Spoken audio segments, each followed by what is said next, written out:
Hello, everyone. Welcome to Conversations with Sekani, a podcast for people in their 20s who are trying to figure out life and not get lost along the way. Today's guest is Jane Rogers, an author, storyteller, and someone who has spent over 30 years living with epilepsy. Diagnosed at just 13, her life quickly became filled with seizures, hospital visits, and moments of complete unpredictability. But instead of letting those experiences define her in silence, Jane chose something different. She chose to face it with honesty and even humor. Her memoir, Laughing Through the Storm, is a raw and often hilarious look at resilience, identity, and finding joy in the middle of life's most chaotic moments.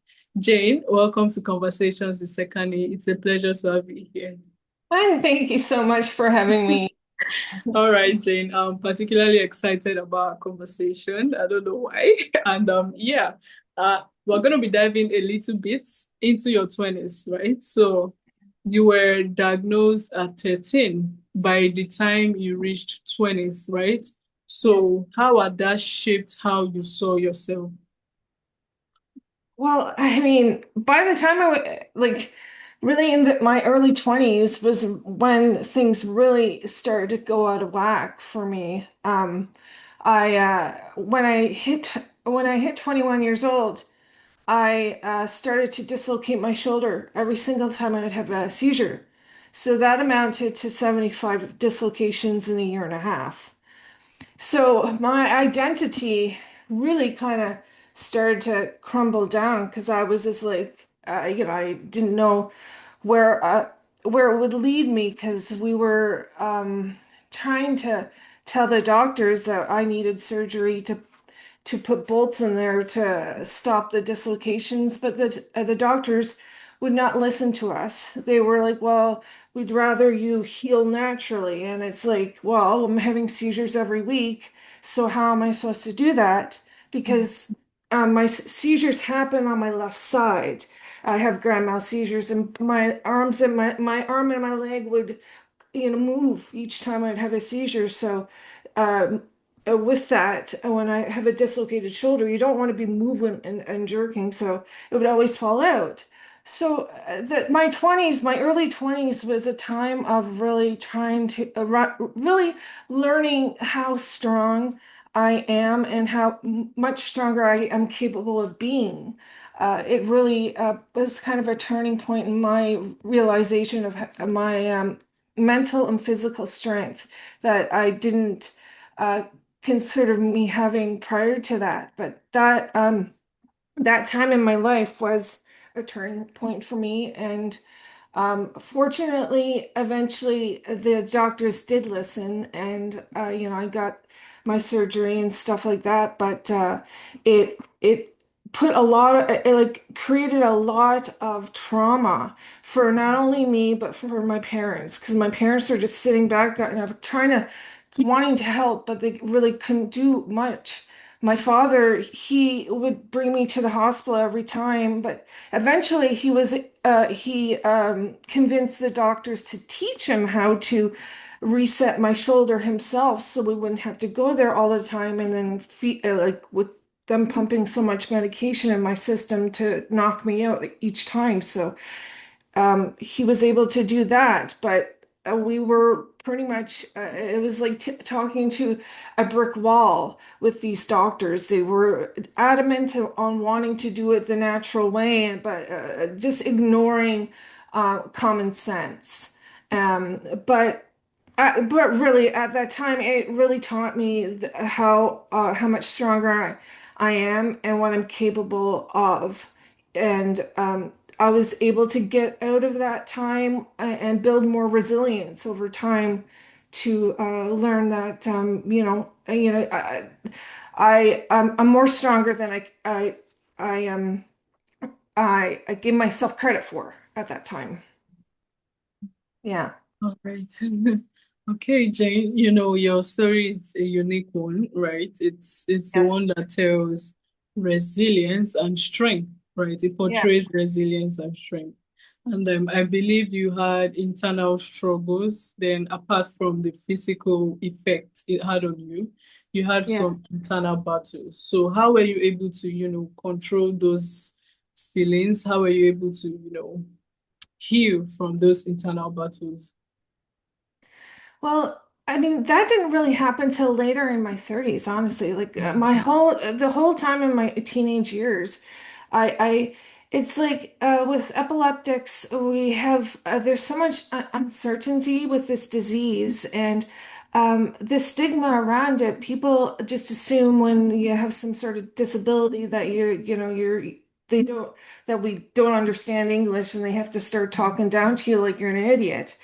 To be honest, that's really how it is. So a lot of us, we choose to just hide in silence because if we tell anybody that we have a condition, we will get automatically judged in a way where it's not correct.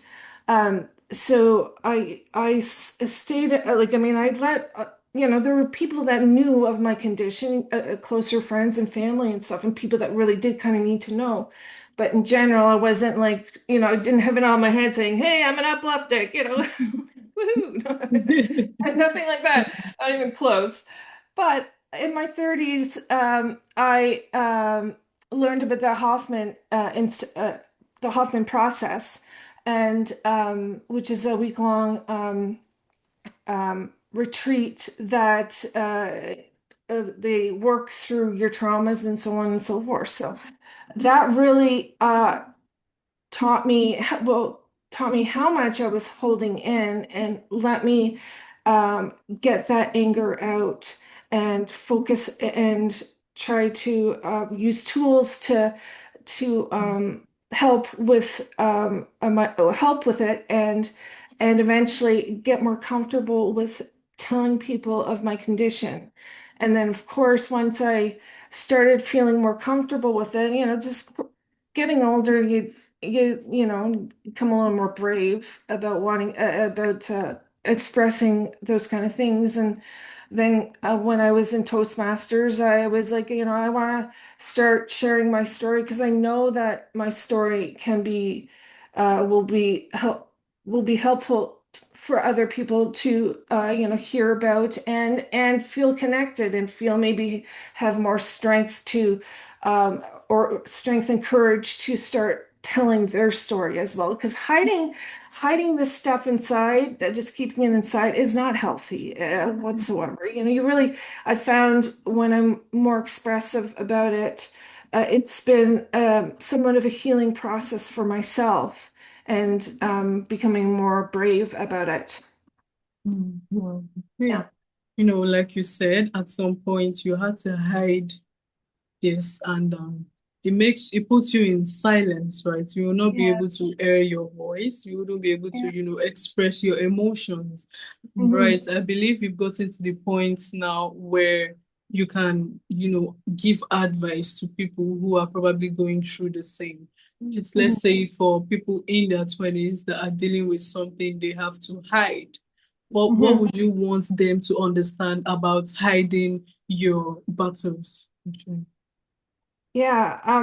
Well, I mean, with going through the help that I've been given, I really learned that it just, I mean, it builds up over time, like the resentment of not resentment around other people, because you feel that you can't, say talk about it whatsoever. But it yeah, so there's a lot of that happens, but you have to learn to like I think it comes with age and with other people eventually. I think over the years people are a little more accepting uh of this kind of condition and a little more aware of what's going on. So they're not automatically just assuming that you're not capable of certain things. Um, but I've learned that, it's it's best to talk about these things. Not everybody's willing to right away, but I know that there's something about myself where I'm more of an open book. And even though it felt closed for many years, it's definitely opened up now.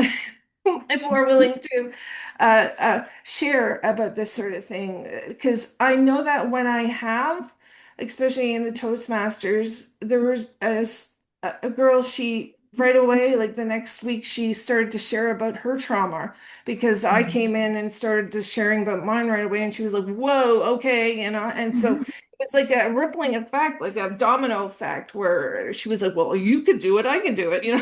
I Exactly. want to kind of be help people in that regard because it really lifts a lot of weight off of yourself when you start talking. Mm. Yeah. All right. Wow. Okay. So, I want us to go to your book, right? Your book, it blends difficult experiences with humor, right? So, Mhm. how did you find the ability to laugh through those moments? Oh yeah. Honestly, yeah, right? Like honestly, at those moments, it's not necessarily funny in those exact moments, but over time, like there's one okay, so well there was one instance when I was doing testing at the Neurological Institute in Montreal, and I had a roommate who she was a lovely girl who was in university, and she started to have a seizure one night. But I had one earlier that day, so I thought it was going to be fine. So, I make the nurses aware she's having a seizure, come and help. And they come in, and all of a sudden, I start having a seizure just like that. So I'm seeing everything going on, and the nurses are trying to figure out who are we going to help first. And I like in a way that I felt guilty, but at the same time, I was laughing inside, because I'm like the chaos and of what's going on, like the absurdity of the situation. Like Yeah. the other girl didn't remember any of it, but for my seizures at the time, I'm fully aware and I can see everything that's going on. So I'm thinking like, okay, I'm laughing right now, but I don't want to laugh because this is bad for the nurses. They're like freaking out and trying to figure out who are we gonna help, like they have the intercom going on, say like Mayday, Mayday, we need more nurses in here. Exactly. There's moments like that where it's just like, okay, this is a bad situation, but like, I mean, it kind of is kind of funny at the time for myself, like, but there's moments like that throughout my life where it's hard in that moment, but when you kind of think back about it, it can be quite humorous. And another story is when I've this has happened to me 3 times. I've had seizures while I'm on the toilet. Okay, so and again at that moment, I'm not thinking something philosophical or anything like that. I'm thinking more like, holy shit, like you couldn't wait one more minute, brain, like just one more minute. I mean, for heaven's sakes. And I'm getting mad. I'm like, God damn it, thinking like, trying to not fall off the toilet at the same time. But afterwards, I'm like, you know what? I'm gonna laugh about this one day. I am gonna laugh about it, and I'm gonna talk about it probably on a podcast. Exactly. You Oh, know, so exactly. yeah, those moments, you're mad at the time, but you're like, you know what? This is gonna be funny at one point. Exactly. It really is funny. I'm not gonna lie. I'm trying to picture it, and it sounds really funny. And Yeah, what is very beautiful about this whole thing, right? Is the fact that you found humor in situations like this, right? yeah, It's like yeah, beauty. You found beauty in, I don't want to use a bad word, right? But like the fact that you were able to find joy in moments yeah. like this, it's unique, right? And it's something to be to look up to. It's something to be amazed by, right? So yeah, talking about your book, right? What do you hope readers take away from, laughing through the storm? Yeah, well, I hope that this book can bring some comfort to other people if they're suffering from epilepsy or any other kind of chronic illness, and for them to feel less alone in their battles. And I hope that like I said, I am I unfortunately am still having seizures every couple of days right now. So I'm not like some epileptic that, hey, I've been seizure free for 5 years or whatever. Unfortunately, I'm not one of those people. But however, I have managed to be able to build a life where I have a lot of joy in it. And I'm married and we travel and things like that. So there's lots of good things in my life. And I want to be that voice for people such as myself who are still struggling in the storm, still in it, trying to navigate life around there. And I hope that it gives people some courage to maybe start talking about their own situation if they've been avoiding that for many years, which I completely understand. Like, I mean, it is hard to talk about when you know that, like, all the time they just talk to you and talk down to you like you're a child, and it drove me nuts back then. I was just like getting so angry about it, so it took a long time, but I got there. So I want to be that voice for people to start getting the courage to talk about it, because it can be very healing in a way. Okay. Mhm. Thank you. I must say, I love what you're doing, right? I love that, you're trying to connect with people who probably feel they do not have the much needed clarity, right, that you Mhm. have now. And they're Yeah. probably in situations like this. So, I need you to give this honest advice to someone out there, particularly young adults, right? So for someone in their 20s that are probably dealing with something they feel ashamed of or probably overwhelmed by, what would you say to help them start owning their story instead of hiding it? Yeah.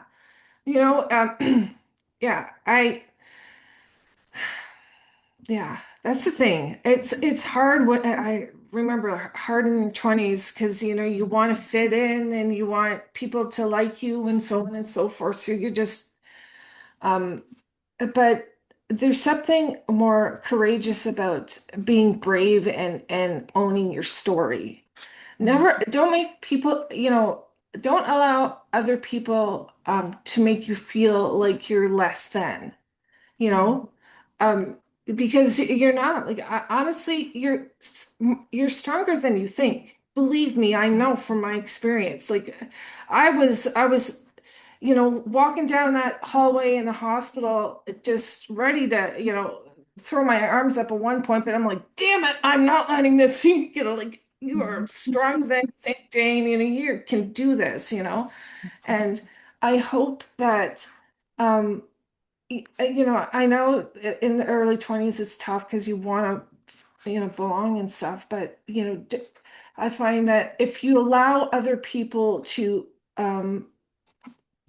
make you feel less than, then, you've made them win. Don't allow that to happen. Be brave, be courageous. Believe me, it will get better. It will get better in time, and you'll learn to be able to um, laugh in those storms that you're having. There's always, it will end up being a great story to tell one day. Believe me. Just like yours, actually. Yeah. Yours even comes with a bit of humor, right? Yes, So exactly. yeah, exactly. So I love the message you just gave out, right? It's important to know that they are strong enough, they can do it, and Mhm. also do not let anybody put you down, right? Yeah, Nobody exactly. has the strength. Nobody can put you down except you put yourself down, right? So Ex- you have to, don't let people put you down, right? That's Mhm. the moral of everything. So Exactly. yeah. Exactly. Exactly. So thank you so much, Jane. This has been amazing. And I think my final question, although I'm not sure, right? But my final question would be, what are you currently working on, like right now, that excites you the most? Well, right now I'm really trying to get my name out there, and I want to try to get into some other epilepsy organizations to start speaking. You know, that has always been the goal, to start spreading more awareness and so forth. So that's going to be the main goal. Maybe at one point in the future, I'll do another book. You know, I'm still young, so there's some years to go to, you know, stories to tell. All right. Part two, right? Right. Exactly, part two. But for now, definitely doing public speaking, podcast public speaking, and getting more connected to the other epilepsy organizations other than Epilepsy Ottawa. Yeah. Okay. I wish you the very best in your endeavors. And And thank I you know for you do amazing. I know you do amazingly well. Right, Jane. It's been a pleasure talking to you, right? I really do enjoy conversations like this because they Mhm. are very important, especially for young people who are trying to, navigate life, right? So Yeah, thank you. exactly. Yeah. Exactly. And yeah, it brings me to the final Yeah. segment of my podcast. It's called the rapid fire segment. I Okay. All Oh right. boy. So I know you can do it, right? Okay. So control or acceptance. Wait, so what? Control or acceptance. Acceptance. Control. Mm. Oh, okay. This is hard. I think in the end, well, for the epilepsy side of things, acceptance. Acceptance is very much key. Mhm. It's not like you're accepting like failure or anything like that. It's accepting Mhm. what is going on with you at this point and trying to navigate it as best as you can. Yeah. Mhm. All right. Wow. Okay. Silence or expression. Oh, expression for sure. Because knowing from being silent for many years, All expression. right. Yes, yes, Exactly. express, express. All right. Okay. And fear or humor. I feel like I know the answer, right? Oh, yeah, humor. Yeah, humor. Oh, yeah. The humor. Humor All right. indeed. Okay. So, what is one word for resilience? What is one word for resilience? Yes. Um, resilience is power. Power. Right. Exactly. Power. And finally, what is one word for your journey? For my journey? Ooh, what, um, roller coaster ride? Is that two words? Okay. Even though it's too much, that sounds funny, right? But yeah, I think it's true though. Really, it's right. Two words. Two words. Okay, all right, Jane, this has been amazing, honestly. And yes, I would like to connect with you after this, right? But before then, where can, listeners get to learn more about you and what you do? Yeah, so my website is laughingthroughthestorm.com. So basically the book name.com. Okay, Yes, laughingthroughthestorm.com. and it will have all my social media links there and where you can find my book. And all proceeds of my book are going to the Epilepsy Ottawa. Yes. Wow. Okay. That's amazing, actually, I must say. That's good, right?